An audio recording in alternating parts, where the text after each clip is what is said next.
Hello, unstoppable real estate investors. I'm Rihanna Starr, and I'm your host for this podcast.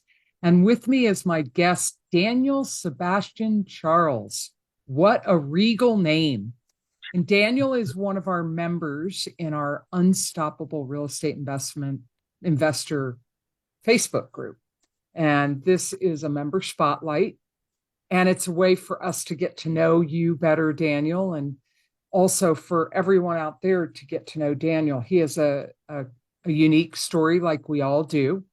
He just recently left corporate America and dove right into multifamily syndication. Do not pass go, do not collect $200. He's going for the hotels on Broadway Ave.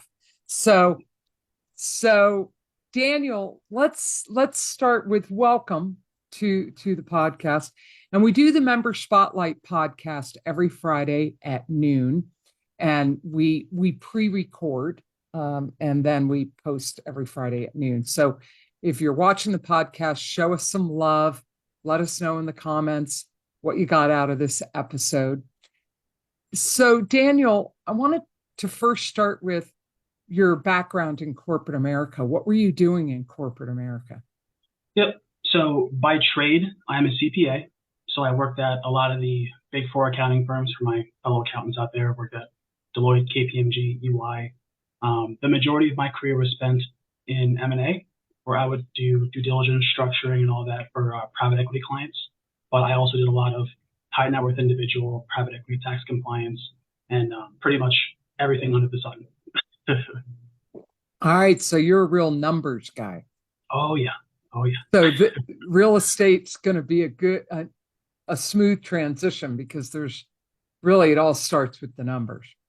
And Absolutely. I understand you just retired. Yeah. So I took my savings from corporate America and kind of took the plunge to be a full-time real estate investor, and I'm loving every second of it. All right. So why real estate? What is the appeal for you there? Yep. So I'd say it's twofold. One, I'm a rather altruistic person. Like the biggest goal in my life right now is to retire all of my friends and family members, and that's going to be possible through real estate syndication. Can you add me to that list? Oh, of course. And then second, I'm an entrepreneur. Like for real estate, it's such a business focused industry, and I just love every second of that. All right. So and how many years did you spend in corporate America? So I spent a little over 5 years in corporate America. Okay. So were you an entrepreneur in your own businesses before that? I've always been an entrepreneur. In fifth grade, I had a candy selling business in school. I started pretty young. And then what? Tell us your entrepreneurial journey. So it evolved from a candy selling business to a tutoring business, personal training business. And then over time, I talked to my brother and he said, "Hey, Dan, like we should start investing in real estate. Like this is like really cool, really lucrative and such." So did a bunch of research, started investing in vacation rentals back in 2020 while I was working in corporate America. We did a nice little joint venture. It was very lucrative. But we ended up splitting ways because of difference of opinions and such. But I stuck with it, ended up going into multifamily real estate investing in 2021. And, now it's history. I love it. Awesome. And so you went from short-term rentals, like Airbnb type of things, vacation rentals, into multifamily. Tell me why. What's the appeal to you there? Yep. So for short-term rentals, I felt like I was kind of taking on a second job, like I was entering the hospitality business with short-term rentals. Whereas with multifamily real estate investing, it's more passive. Like I know passive doesn't really exist in real estate unless you're an LP. But for me, it was more hands-off and more scalable, in my opinion. Yeah, and the key to that is having really good property management company, and they're you really have to shop for them. I have a Absolutely. client of mine that's in a nightmare right now in this with this property management company with a utility bill. I mean, it's just crazy. They are just so slimy and really messing with her. It's unfortunate. So what's been the key to find how, what's been the key to finding good property management for you? Yep. So for me, it's kind of a pretty rigorous interview process and then also referrals. So the first property manager that I dealt with was Google search. My brother and I can both understand that it was an awful situation, even though the Google reviews were somewhat decent. It was a lot of managing the property manager. But then I ended up going to a different market where I had a referral from a friend who was very established in that market, has over 100 properties there, referred me to a property manager, and they were absolute rock stars for me, which is incredible. Do they manage all your all your? So the first syndication that I had, they managed that entire portfolio for me, which was fantastic. And how big was that syndication? It was 20 units for the entirety of it, but the syndication specifically where I had investor funds was just 13 units. Okay. And so you're in, so there's other people owning part of that with you. Yeah, yeah. So the syndication did go full cycle for that first one. I ended up selling it. It was a nice return for my investors. They're very happy about it and such. But right now, it's just onto the next project, which is closing in a couple of weeks. So, did you hang on? Did you hang on to it? The kind of the goal was to hang on to it for 5 years, but I kind of got an offer that I couldn't refuse for the portfolio, and I was also changing target markets, so it was just a natural occurrence of events for me. Nice. Well, hey, if it makes sense financially, why not, right? And now you're on to looking for your next one. Yeah, so I'm actually under contract for the next one, and we're supposed to close in the next couple of weeks for that. So tell me about that one. Unfortunately, I can't because it's a 506B fund, but it's, I guess, without offering. You can talk in general terms, like how big it is. You don't have to go into details. I guess my syndication attorney scared me too much to open about Just that. Just talk in very general terms. Excellent, we'll do. Because the point of this interview and these podcasts is to learn from each other and to actually network and connect with each other. I don't know if any of you who are watching the podcast are doing anything, but be strategic about this podcast. Reach out to the guests that I'm interviewing. Develop relationships with each other. Same thing with you, Daniel. When you see this posted, go and reach out. Anybody who's attending, anybody who's watching or commenting, reach out to them. Develop relationships with each other. The whole point of these podcasts is to build community and for us to all connect and get to know each other better. So in real general terms, how many units? So it's a 16 unit value add deal. It's like the typical mom and pop owner where they're not optimizing rents or anything like that. So we're able to buy it at a pretty nice discount from market value. It's going to be a quick 6 to 9 month value add strategy for that to stabilize. It's going to be the classic refi after maybe a year or two to get the proceeds out, and then the IRR should look very good for that deal. Okay, and will you hang on to it? Yeah, so that one's going to be at least a 5-year hold for that transaction. Okay. Now, is that your main strategy? Is it's just crunching the numbers, and how long do you stay into it for it to be the maximum profitability? Yeah, and then so you sell? Exactly. So ultimately, my goal is to generate as much cash flow as I can for my investors while striking a decent balance with forced and organic appreciation for the properties. But ultimately, we do like to hold at least 3 to 5 years for our properties. And what about you personally? Let's set aside syndication. What about your own personal portfolio? Is that something you're interested in building up, your own personal assets? Yep.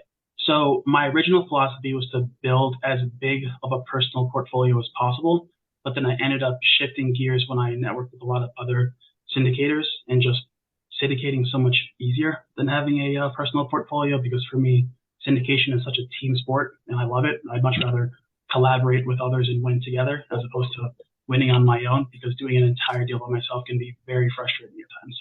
Well, that's smart. And you're a numbers guy, so you're also looking at the numbers. But, there's a gentleman I interviewed a few months back, William Tingle. Hi, William, if you're watching. And he's been an investor like for 30 years. and Wow. he does sub two, but doesn't own anything. So he'll sub two properties, creative financing, Mhm. and what he does is he'll sub to a property and then he'll sell it to someone who gives him, a down payment, a deposit. Mhm. Then maybe he's got the sub two in place and he's paying 1,200 a month on it and he's charging the new buyer 1,800. He's Wow. basically seller financing it. Mhm. And then usually gets out of him every 5 years. The reason he's doing that strategy is he realized he didn't like being a landlord. So he's Interesting. in properties for very short periods of time, like you, 3, 5 years, Mhm. but he does everything sub two or some sort of creative financing. And he's living a cool life. Him and his wife just, they're from Colorado, but they just live in Airbnbs and they just stay as long as they want in a place. And then when they're curious, they'll go to another place. Like I just touched base with him because I want to refer a client of mine to him. And I said, so where are you right now? And he goes, well, we just left Florida because of a hurricane coming. Now we're up in Arkansas. So it just, I thought, what a cool life you're living, William. So Oh, that's awesome. He's living the dream. yeah. So syndications of multifamily, that's your thing. That's your shtick, your niche. Yep, What's absolutely. been the biggest, because you're new, sort of new. I mean, you're a serial entrepreneur, and you've done some short-term rentals, but you're new to real estate investing as a full-time job. Mhm. And you found the niche you like, and that's multifamily syndication. What have been your biggest challenges so far in your learning curve or in just being a real estate investor? Yeah. So for me, it's kind of the whole capital raising portion of the businesses, what's most difficult to me. Being a new investor without a like a very long track record like my peers, it's tough to raise a significant amount of capital. And given that I'm a big time introvert, so networking for me is a little tough and such. So for me, it's trying to break out of my shell and meet new Okay. individuals. So whoever's listening to this podcast, this is a great opportunity for you because if you are more extroverted, you're someone who meets people real well, you're an asset to Daniel. And you can help him build his network by introducing him to people and getting him plugged in.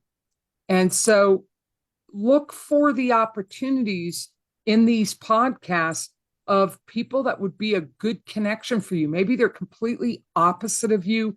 Maybe they have something you need, or you have something they need. So that's Daniel. Would you say that's your ask right now, Daniel? Absolutely. Is wanting to develop his network to build up his resources. He's also looking for lenders. And investors to do these syndication deals.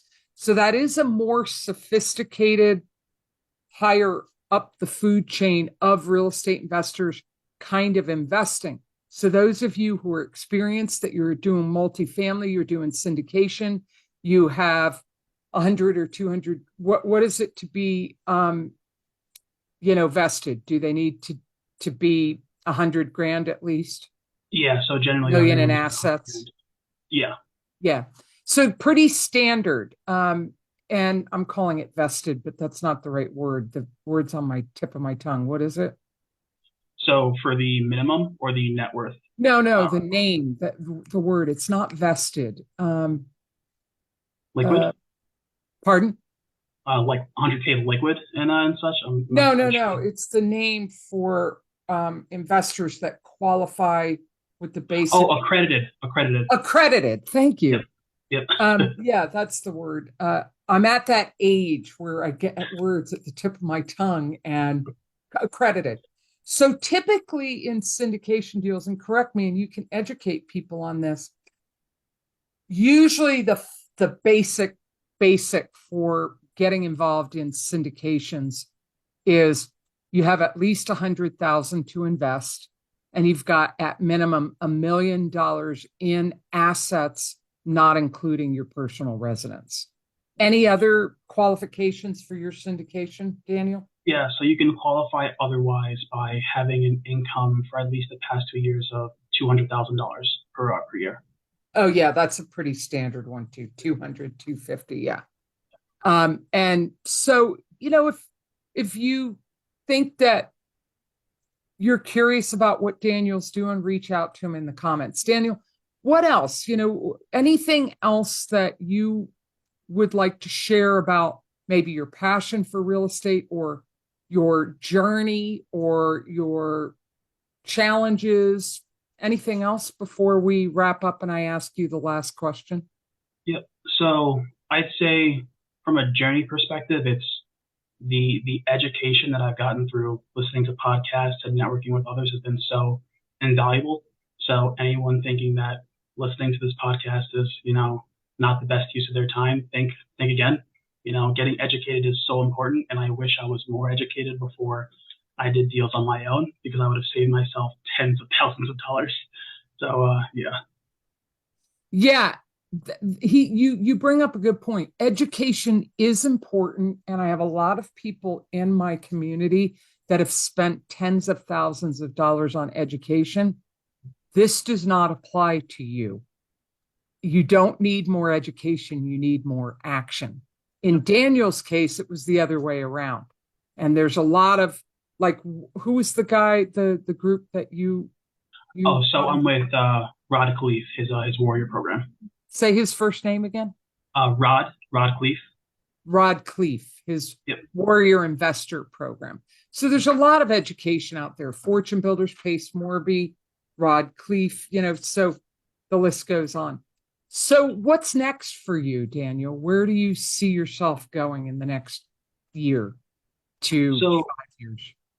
I see myself continuing to syndicate just at a larger scale. Like my first deal was a smaller raise. I think it was only $180,000. This next deal that I'm doing now is a $600,000 raise. I'm looking to continue to snowball in my syndication career to help kind of, make it more feasible for a full-time position. Because yes, I do have my savings from corporate America and stuff, but I would like for real estate to be more self-sufficient for and my life. Do you want to be the managing partner of the syndications?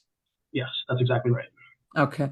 And what do you see as your ultimate destination with all this? Do you have a goal of how many syndications, a certain income goal? Yeah. I hate to put out the arbitrary numbers because they'll always change and such, but that first milestone for me is going to be that 1,000 doors milestone for me. And then I'll maybe try to hit the more Cardone type numbers of getting in the billions of assets under management, but that's way in the future. Okay. All right. So I have a question for you, rooftop message time. Knowing what you know now, if you were to jump on a rooftop, get everybody's attention, and you could shout a message for the masses to hear and heed, what would your advice be? My advice would be to find an educated partner and take action, because that is the quickest way to be successful in this business. Love that. Find an educated, experienced partner and then take action. Love that. Is there anything else you wanted to share that we haven't covered yet? No, I think that's it. Like that's all of my tidbits to share, and I appreciate you having me on this podcast. All right. Thank you so much for joining me, and I've liked having a chance to get to know you, and I hope we have an opportunity to interact and connect and work together sometime in the future, Daniel. Thank you so much for taking time out of your busy schedule to join me and be a guest on the Unstoppable Real Estate Investor Member Spotlight podcast. We post them every Friday in my group, the Unstoppable Real Estate Investor. We post every Friday at noon these podcasts. Please interact, engage, let us know what you're liking, show some love to the guests. Please interact, engage, give them feedback, reach out to them. If you resonate with Daniel and you think you could help him or he could help you, then reach out. Don't be shy. I'm Rayana Starr with my guest, Daniel Sebastian Charles, and we're signing out right now. Get out there, take action, no excuses, just get results. Bye now.